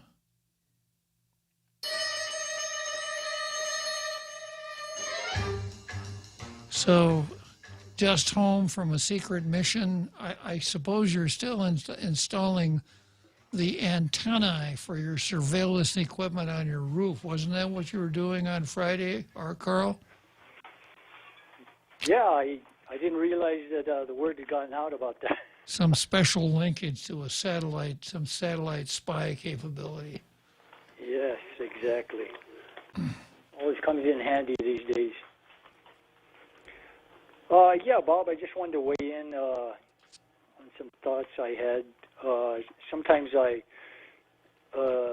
listen to a daily YouTube YouTube talk that Scott Adams puts out. Scott Adams is the creator of Dilbert. He's an entrepreneur, and he's building a reputation as a kind of a political pundit, commentator on political things. But he compares what we're going through as a nation as kind of like 300 plus million people looking at one movie screen and seeing two different movies. And he highly recommends that people watch CNN and Fox. And he said if you're not watching both of them, you're not getting the whole picture. I can't do that. You know, time-wise, there's just so much stuff going on the left and the right. I can barely keep up with what's happening on the conservative side. I don't know how you do it. But his view is, he agrees with you very much. I know you read stuff on the left. You read Salon and some other stuff, which I think is the right approach. And I'm very much kind of caught in my echo chamber, fortunately or unfortunately. And, you know, I don't know how you manage it, Bob. I really don't. There's just so much stuff going on just on the conservative side. It's amazing how you manage your time to take in view from the left and the right. It's the right thing to do, but I just don't have it. Well, this is the mystique of Tall Tales, Carl. Yeah, it's one reason why I listen in is because you are very balanced. It's like Repeat said, you're a straight shooter, you know, and you even criticize the conservative side when they go off the rails. And, of course, you criticize the left, and you compliment the left. You complimented the governor when she does something right, you know, so you're very, very, very balanced, which is quite refreshing, you know, and it gives me, and I think a lot of your listeners, confidence when you say something, that you're not just a knee-jerk responding, you know, as you know, beating up on the left and, you know, back-patting the right all the time. And it keeps the show fresh and unpredictable, so that's one reason why I like to listen in. Well, I got to hand it to you, Carl. You zeroed in on one of my favorite topics. Me. And I can't... I found it very, very interesting that when Matt called in and he admitted that he doesn't agree with your politics, but he enjoys your show. So he's cut from the same cloth, I think. He likes hearing things from both sides, but I think you're right. He did say something very insightful in that we do tend to look for things that verify our own views. I'm that way, you know. I just frankly admit it. I'm completely biased, you know. But I don't know. Anyway, I'll keep listening and always find your viewpoint very insightful because you look at both sides and you tell it like it is. And you've I've asked you questions where I thought 100% I knew what you were going to say, and you totally just, said something I was not expecting, which is very good. Keeps things fresh and unpredictable, so keep it up. Well, thank you for your kind words, Carl. Always a pleasure to talk to you, especially when you're so praiseworthy of the host of Tall Tales. The most dangerous man in the room. Listeners who disagree with you but still listen to the show like Matt have one thing in common. They take correction very well. Yeah, well, as I recall, Matt said, he didn't say I disagree. He said, I don't always agree with your politics, but I like the show. Well, and that's kind of one of the things that makes this extremely hard job feel pretty good, that when even those who don't agree still keep tuning into the show for a little bit of enlightenment, I hope. Okay, let's head for Churchill Downs in Louisville, Kentucky.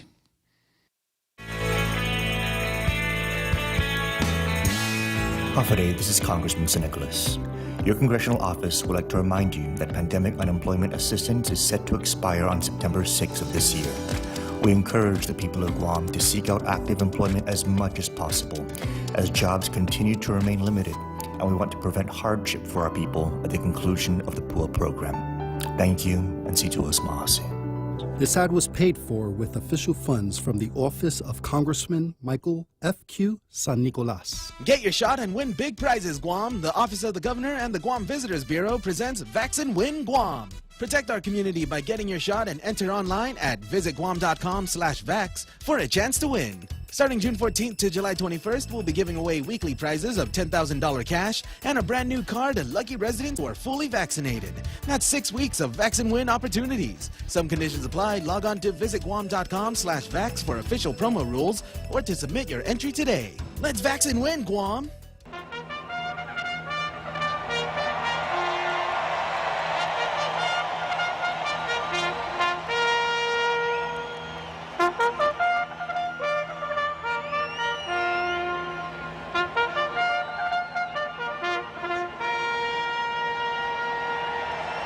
Okay, so here we are, Churchill Downs in Louisville, Kentucky, the home stretch of Tall Tales on this Monday, first day of the week for Tall Tales. I'm so glad to be back. All right, so this is something that John Nolte wrote for Breitbart. And he says, oh, look, leftists really are destroying Portland, and the China virus lab theory leak is looking like a real possibility. How about that? Remember, this is on the card as right-wing conspiracy theory. Everything that people on the right come up with, oh, you know them, there's no truth to that. That's just one of their crackpot conspiracy theories. If you want the truth, come over to the left. But the corrupt corporate media have been telling me for the better part of the year that to suggest that either was engaging in the spreading of dangerous right-wing conspiracy theories. Several redundancies there. Dangerous, right-wing, and conspiracy. In fact, to even suggest such a thing, most especially the lab leak, was considered such a danger to American democracy, our fascist tech lords not only blacklisted such talk, they blacklisted many of those who dared spread these ideas and did so while the fake media pounded away with their fake fact checks. Well, let me just say, yes, once again, just as we saw with Governor Andrew Grandma Slayer Cuomo's nursing home policy and the deep state ginning up a coup using the Russia collusion hoax and the Obama administration illegally spying on Donald Trump and the Democrats locking down their states to meddle in the 2020 presidential election, we now have two more, quote, right-wing conspiracy theories have just proven not only to be conspiracy theories, but in the case of Portland, 100% truth. And in the case of the China lab leak theory, a perfectly reasonable assumption that looks more likely every day.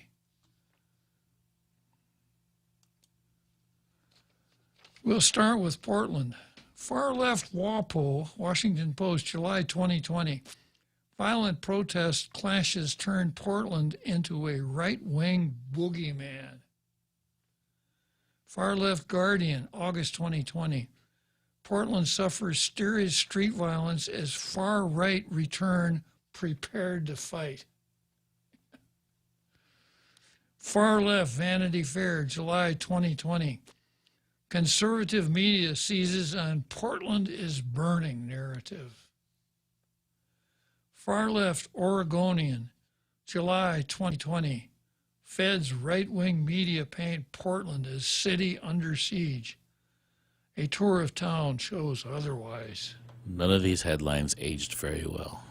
Far left CNN LOL, July 2020. Right-wing media plays up Portland protest violence.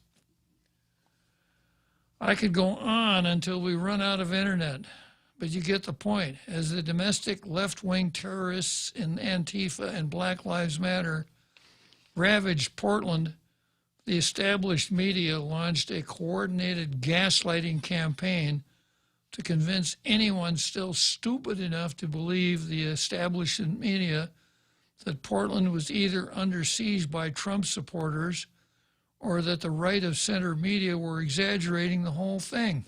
You know, a big right-wing conspiracy theory. And now we return to, I just got to interject this Kenosha item that I'll never forget. CNN photographer, or CNN talking head in Kenosha, a burning building in the background. He's saying, I'm here at this mostly peaceful protest in Kenosha. Yeah. As we reported yesterday, the far-left Washington Post has finally been forced to admit what has always been the truth. Quote, things are so bad in Democrat-run Portland, the far-left Washington Post has been forced to acknowledge not only how bad things are, but the defund police movement has proven to be a disaster. Left-wing anarchists are causing havoc, and black people are bearing a disproportionate brunt of the fallout. How bad are things downtown? Over the past year, Portland's Democrat Mayor Ted Wheeler told the Post the city has recorded an 85% in downtown foot traffic. The result has been economic despair and more crime. Ted Wheeler is a guy who was in favor of the Chaz, remember, the Capitol Hill autonomous zone. He was cheering all, remember what changed Ted Wheeler's mind? When they came to his place. That's right. Yeah, that was different. Yeah, that was kind of like the Barr and Garland, These things are always bad unless it's us. Not in my backyard. Yeah. Over the spring, the Post adds, a mob of self-described anarchists, usually masked and dressed in black, has shattered windows at the Oregon Historical Society, at a Boys and Girls Club, at a public library, and many small businesses, including some owned by black merchants. The lab leak reports are really something else. Here's just a small sample of how desperate the media and big tech were to mislead and gaslight the public, all in an effort to protect Democrats, Dr. Fauci, and their Chinese backer benefactors. Far left CNN, LOL. Tom Cotton is playing a dangerous game with his coronavirus speculation. Far left Washington Post. Tom Cotton keeps repeating a coronavirus conspiracy theory that was already debunked. Far left CNN. Facts first. Experts have dismissed Cotton's engineered bioweapon hypothesis, But notice it's possible yet unlikely that the lab was connected to the start of the outbreak. Far left Vox, conspiracy theories about the origin of the coronavirus debunked. Far left Slate, that's because the rumors of a lab escape or a bioweapon stem from historical amnesia, a caricatured villain, and good old-fashioned racism. Fascist Facebook. Since the start of the pandemic until April 2021, more than 18 million pieces of content from Facebook and Instagram have been removed for violating the platform's policies on Wuhan virus-related misinformation.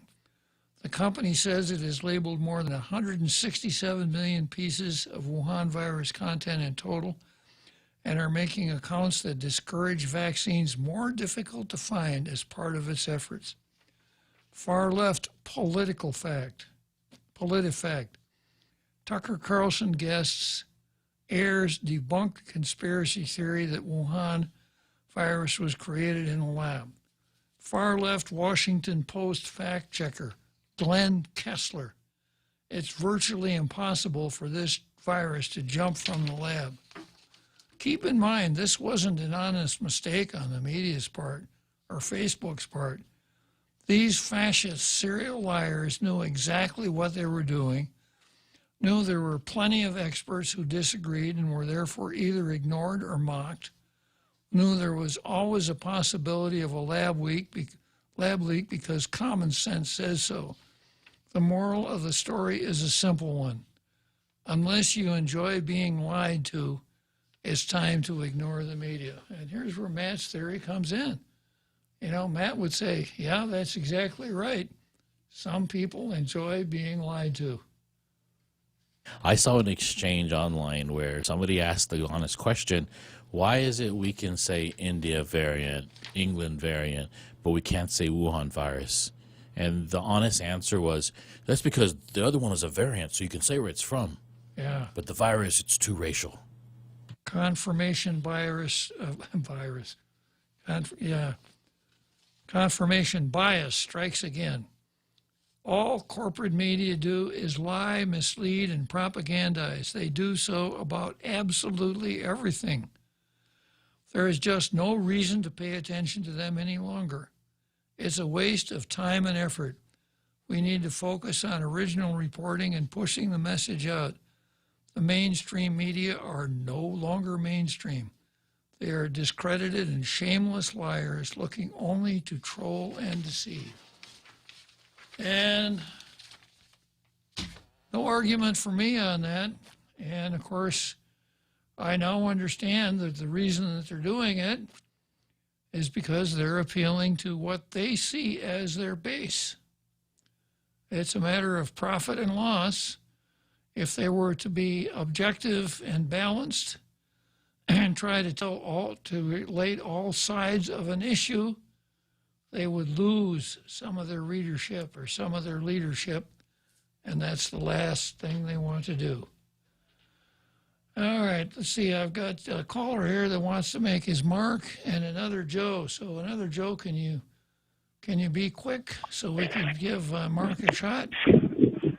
I'm sorry? Can you be quick? I've got Mark wanting to make his mark on the Sure, line. okay. All right, I'll try to make it quick. So regarding the Wuhan, why don't you start calling it the Wuhan variant? If variant's a better word, I don't know. But so many media conspiracies are okay if it's against Trump and Republicans, but no, God forbid, and it's their version of sin, and if it's against anything Democrat, but nationwide. So they got what they wanted. They were able to demonize Trump in every single issue they wanted to, coverage in the media, and in order to spin the issues and get momentum on the side of the Democrats. So if you were to only watch their news media, which is Well, he did make it quick, didn't he? Thanks a lot for the acceleration, another Joe. Okay, you want to make your mark? Mark, you got about two minutes. Well, Bob, another Joe just made my point for me. I felt that the media has been given, at least the mainstream media has been given too much power. They've been able to spin all the narratives and debunk any common sense approaches to anything from, what exactly Trump did wrong or the entire election. And the discrepancies that are plain to see, but are spun in a way where they've been shown to be conspiracy theories or there's a plausible explanation. It doesn't matter if it doesn't make sense. You made your mark, Mark. Yeah. Thanks for calling. Thanks, Bob. Have a good day. Thank you. So there we are, another exciting episode of Tall Tales. Jose and I will be back tomorrow. We'll see you then.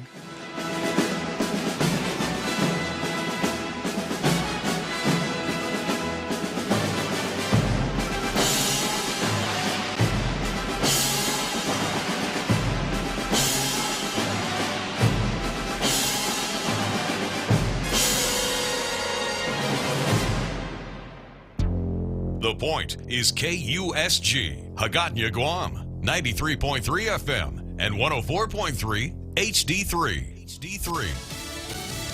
Security and alliance. I'm Mary Corsetti, Fox News. World leaders on Sunday wrapping up the G7 as President Biden arrives in the capital of Belgium ahead of the NATO summit. If the G7 was all about trying to figure out how to deal with bad behavior from China, then this NATO summit in the next couple days is going to be all about trying to figure out how to deal with bad behavior by Russia and Vladimir Putin, who says he thinks that relations between the U.S. and Russia are at their lowest point in years. The U.S. has now signed on to a joint communique calling on China to cooperate with a new COVID-19 origins investigation. The U.S. has asked for this before, and it hasn't happened, but now they've got some other allies signing on who say, quote, "We also call for a timely, transparent, expert-led, and science-based WHO-convened Phase 2 COVID-19 origins study." Fox's Peter Doocy and House Speaker Nancy Pelosi is insisting that her party remains united, despite a recent controversial comment made by one of her members. House Speaker Nancy Pelosi is dismissing reports her caucus is divided over U.S. support for Israel. The controversy comes after some comments recently made by Minnesota Congresswoman Ilhan Omar. Some say Omar essentially equated the U.S. and Israel to terrorist groups like Hamas and the Taliban. She later walked some of her comments back, but it's done little to appease Republicans who argue Omar should lose her committee assignments. House Speaker Nancy Pelosi was asked about the dust-up. She says despite some heated moments last week that the party is moving forward. What I'm saying is, end of subject. She clarified, we thanked her. But Republicans say it's far from over. Fox's Mark Meredith, and new COVID-19 cases are declining across most of the country, even in some states with vaccine-hesitant populations. According to data from Johns Hopkins University, case totals nationally have declined in a week from a 7-day average of nearly 21,000 on May 29th to around 14,000 on Saturday. America is listening to Fox News.